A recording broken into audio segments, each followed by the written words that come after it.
ശരിക്കും പറഞ്ഞാൽ ഞാൻ പണിക്ക് പോകണം അവർക്ക് വേണ്ടിയാണ്. ഇതിനെന്ത് വേണം? ആകെ അവർ ആപ്പിൾ മാത്രം തിന്നുന്ന ആൾക്കാർ, ഡ്രൈ ഫുഡ് തിന്ന കുറേ പേര്.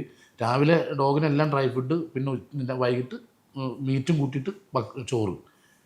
ഞങ്ങൾ രണ്ടുപേരും റേഷൻ അരി, പരിപ്പ്, പയർ ഇതൊക്കെ കഴിക്കുന്നത്. അത് എനിക്ക് എൻ്റെ വീട്ടിൽ നമ്മുടെ ഫുഡിൻ്റെ കാര്യത്തിലല്ല, ഇത് തീർച്ചയായും അപ്പം മെസ്സേജ് വരും, ഇത് തീർന്നിട്ടുണ്ട്, ഒന്നല്ല ഞാൻ മേടിക്കണം അല്ലെങ്കിൽ മോൻ മേടിക്കണം. അത് കണ്ടുപിടിച്ച് മേടിച്ചുകൊണ്ട് പോയില്ലെങ്കിൽ വൈഫ് അന്നത്തെ ദിവസം ഒക്കെയാണ്. ഇഗ്വാന എന്ന് പറഞ്ഞ ഇതില്ലേ, കോവക്ക, ചൈനീസ് ക്യാബേജ്, അങ്ങനെയാണ് ആ ഒരു ഏരിയ. പിന്നെ കോഴികളുടെ ചില കുറച്ച് സാധനങ്ങൾ ആപ്പിൾ മാത്രം തിന്നുന്ന ആൾക്കാരുണ്ട്.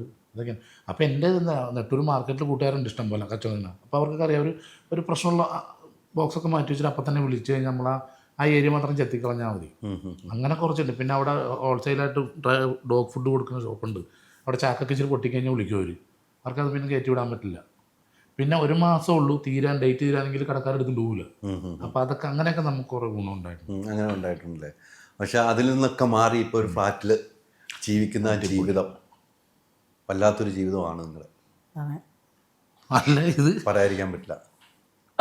അല്ല, ഞങ്ങൾക്ക് പറ്റൂല. അല്ല, ആദ്യം ഭയങ്കര എനിക്ക് ഭയങ്കര ഒരു ബുദ്ധിമുട്ടായിരുന്നു ഫ്ലാറ്റ്. എനിക്ക് ഒട്ടും അതിനോട് പൊരുത്തപ്പെടാൻ പറ്റുന്നുണ്ടായിരുന്നില്ല.